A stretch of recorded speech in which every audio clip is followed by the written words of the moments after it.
Oui, merci Monsieur le Président, merci pour cette présentation et ce bilan. routière. Alors, vous savez que j'ai une sensibilité particulière à la sécurité routière et je vous remercie d'avoir précisé qu'un seul mort était toujours de trop et que les perspectives ne sont pas de se réjouir d'une baisse, mais de continuer à travailler dans la perpétuation de cette baisse par tous les moyens possibles.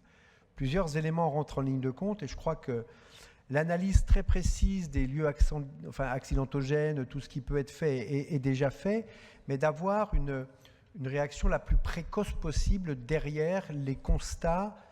Quand on constate qu'il y a un lieu qui est plus dangereux qu'un autre, avoir une réactivité très importante. Ça demande d'un travail au service, c'est important. Et vous différenciez, je comprends, les zones dérogatoires. Obligatoire. C'est important. Oui. Et en effet, moi je reste persuadé que la limitation de la vitesse à un certain niveau, même 80, a des vertus pédagogiques. Alors je m'explique. Ce qui serait intéressant de pouvoir avoir, c'est le taux moyen réel de vitesse de déplacement. C'est-à-dire que entre les limitations et l'usage, vous êtes tous usagers de la route dans ce département et je pense qu'on a quand même constaté globalement une diminution globale de la vitesse. Et je pense que c'est important aussi de continuer de travailler sur ces éléments de manière à un jour peut-être obtenir... Moi, quand j'ai commencé dans mon métier, on était à des taux de mortalité qui sont absolument... La circulation était 2 fois moins importante, la mortalité 4 fois plus. Enfin, je ne sais pas si vous voyez, ce travail continue. Alors, les constructeurs automobiles participent aussi à cette sécurité.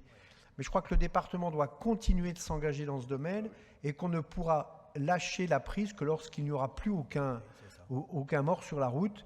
C'est pas si inimaginable que ça, c'est quelque chose, je le pense, peut-être potentiellement d'atteignable avec la technologie, l'avancée. Et vous parlez de l'intelligence artificielle, mais même dans nos véhicules aujourd'hui, tout ça va nous aider. Bien sûr. Non, mais on partage tout à fait effectivement l'analyse que vous nous présentez aussi. Un mort, c'est un mort de trop, et pour lequel justement nous on ne doit pas baisser les bras, on doit persister toujours sur ces différents points qui sont recensés régulièrement au quotidien.